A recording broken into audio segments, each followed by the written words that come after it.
For those of you who are new to my channel, my name is Kaveri. I teach at a university in Kalyan in Mumbai. And I started this channel with the objective of sharing some of the practical things that I do to live a more sustainable life. This video, unlike my usual ones where I'm showing you either how to compost or to garden, is a response to a recent Twitter post by Mr. Nikhil Kamath, which has honestly been troubling me, who's promoting Singapore's culture of eating out, saying that Singaporeans he recently met don't cook at home and many don't have kitchens. I've nothing against the restaurant industry. I come from Bangalore, which has a vibrant food culture that I thoroughly enjoy. I mean, each time I visit Bangalore, there are certain restaurants that I just have to visit. I also know from experience that for several women in India, cooking is yet another chore, and an occasional meal outside can help us get a little more leisure time. But the problem is Mr. Kamath, wearing solely his business hat, is calling for a significant increase in non home cooked meals. He compares the monthly consumption of non home cooked meals, with China topping the list at 33 meals per person each month, followed closely by the United States at 27 meals and India at the bottom at 5 meals per person each month. I'm not sure if Mr. Kamath has even considered the link between non home cooked meals and obesity. For instance, China's obesity rates have increased from just 3.1% in 2004 to 16.4% in 2023. In 2015, China had almost 39 million obese children, and I don't even need to say anything about the United States and its very big obesity problem. He notes that India has about 500 McDonald's stores versus 13,500 in the United States and another 5,000 in China. There's also some attention to health in this post, as he notes the rise in consumption of processed food, noting health risks such as diabetes, while also highlighting some health snack brands in India. Now, honestly, I don't think there is a point to even debate the health benefits of home cooked meals in India, given that we have very little government control and regulation of both packaged food and restaurant food. It's absolutely a no brainer that if you want to be healthy, you eat at home. Instead of nudging the restaurant industry, though, to scale up and push more non home cooked meals, I think what we need to do is to demand far more healthier options, and to nudge them to provide these healthier options. We could also think a little bit more creatively in terms of a technological platform where customers can provide reviews of the health and quality of food online. This can nudge customers to make healthier options on the one hand, and nudge restaurants to provide healthier options and to switch to healthier meals. Now, even if food from restaurants is healthy and regulated well in India as it is done in Singapore, there are other health problems to eating out more. As we know, takeout food comes wrapped in plastic, and in many restaurants in India, cutlery is being replaced by single use plastic. There are studies showing that microplastics leach out from these plastic containers onto the food that we eat. So even if the food is healthy, the very fact that it comes in these plastic containers makes it unhealthy for us. On the other hand, restaurants, especially in the higher end, are infamous for pushing bottled water and drinks that often comes in plastic to increase their own profit margins. Now, most of us think that microplastics are released when we throw away plastic and they degrade, for instance, in the ocean, but very few know that we are actually consuming microplastics from bottled food, bottled drinks, as well as food in containers, takeaway containers. So if there is one single thing that restaurants can do to increase or to scale up the amount of non-home cooked meals, it is to remove plastic and replace it with more sustainable options. Apart from this health risk is the environmental risk. Now, Singapore's culture of eating out has a huge downside in that it stands fourth in the entire world in terms of per capita plastic use, with an average Singaporean consuming almost 120 kilos of plastic each year, as compared to an average Indian who consumes less than 10 kilos of plastic a year. This has resulted in Singapore creating an island to dump their waste. This is where the fly ash generated from the waste incineration plants, the waste to energy plants that they have, is being regularly dumped on this island in the ocean. Now, the problem is that though they have a more sophisticated system of waste management, unlike in India, these waste to energy plants themselves are problematic, as the emissions from them contribute to greenhouse gases and produce this waste ash, which then needs a place to be disposed of. As Singapore's trash island itself is reaching full capacity in 2035, now they are looking for other ways to use the fly ash which is generated from these incineration plants. So one way they're thinking of using it is through, by making bricks that can be used in construction and also in the construction of roads.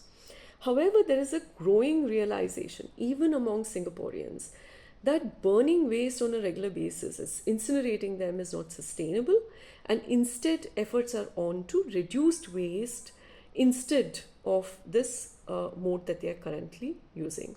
So instead of us learning from Singapore, perhaps they can take a leaf out of our culture of ghar ka khana and eat a little more from their kitchens to reduce the waste that they are sending to their waste to energy plants. Now, though the consumption of plastic by Indians is low, our population, our very high population, results in India generating the highest plastic pollution in the world at 9.3 million tons per year.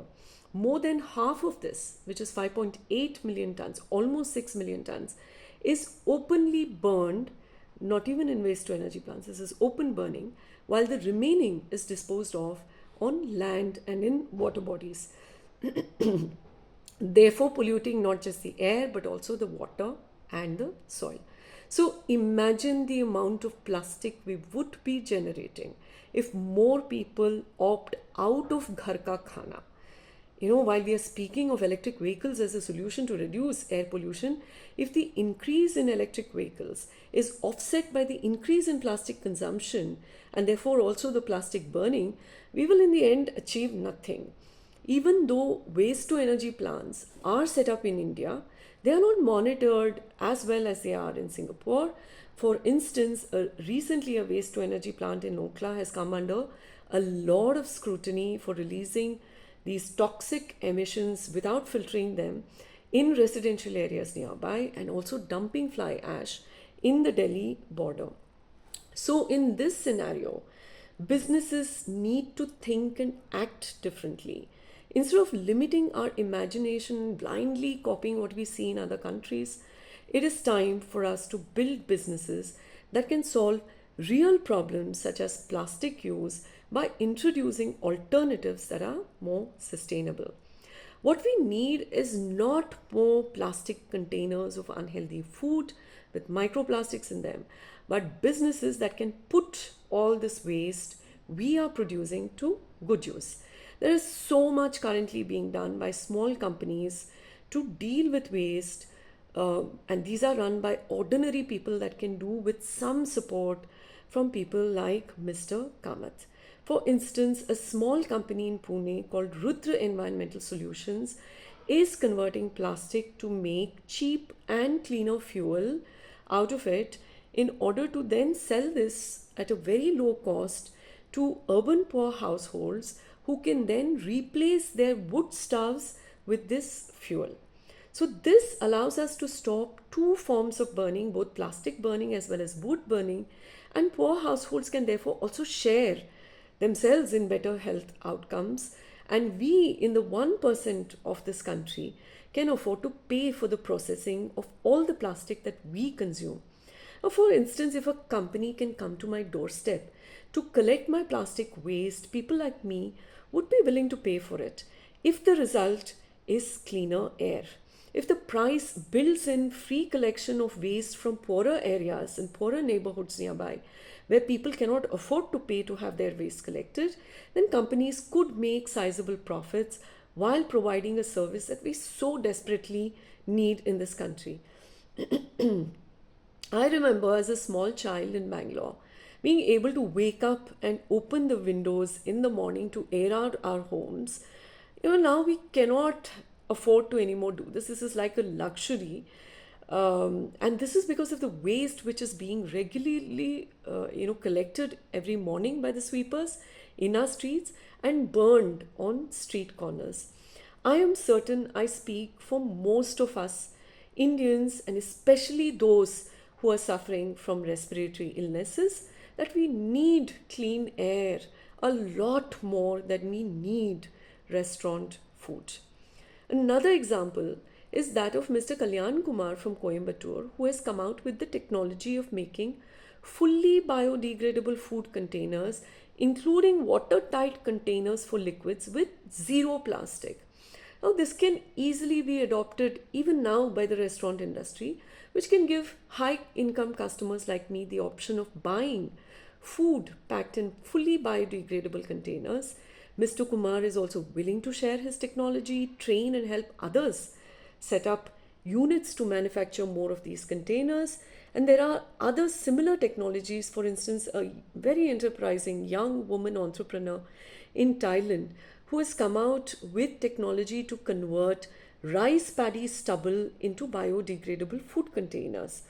And obviously, she has done that to avoid the stubble burning that she sees in Thailand and that we see in the northern part of our country.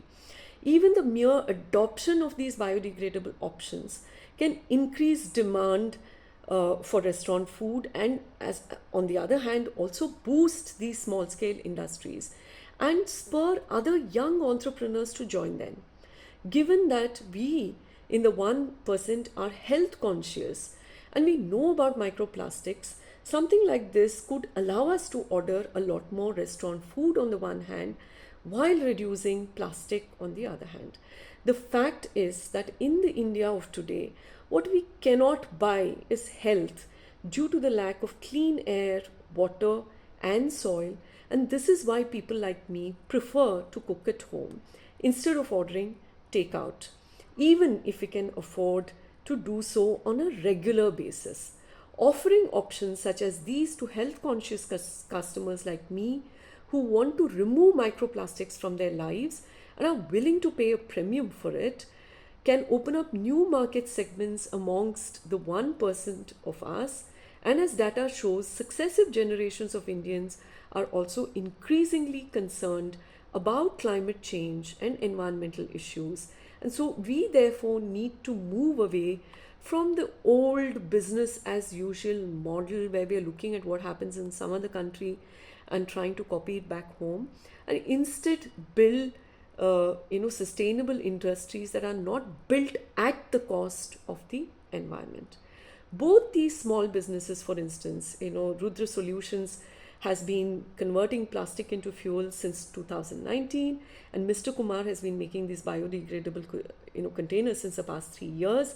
And yet, even with this being existing for so long, I as a consumer am unable to access their products and services because they have not been able to scale up to other parts of our country. It is here that people like the Kamats can play a significant role, shining a light on these small, low-tech and boring or even degrading industries such as waste management can give it an immense boost and help us clean up our country.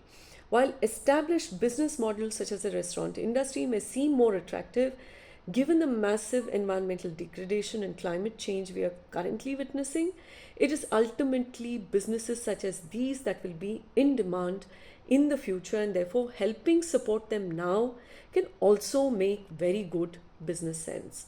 Young entrepreneurs look up to the Kamats, and it is here that they can play a role in steering them towards businesses that are not narrowly concerned with profits but can marry margins with environmental action.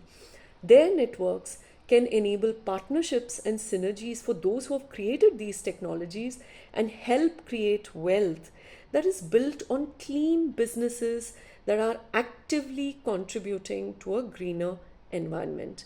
As someone who has enjoyed watching the WTF podcasts on issues such as environment, health, and longevity, I must be honest, what's disappointed me is that there was so much opportunity in these discussions to talk about small, low key, low tech innovations such as these, which I mentioned today. There are many more such as these, and I'm happy to share them with you.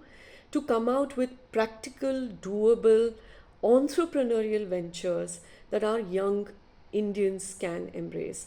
Now, this video is therefore an appeal to the Kamats to expand their vision to smaller initiatives that could be scaled up and provide immediate solutions for people like us. I make this appeal with some hope because the Kamats fund the Akshay Kalpa group, which is helping farmers move away from chemical farming, therefore contributing to a healthier planet.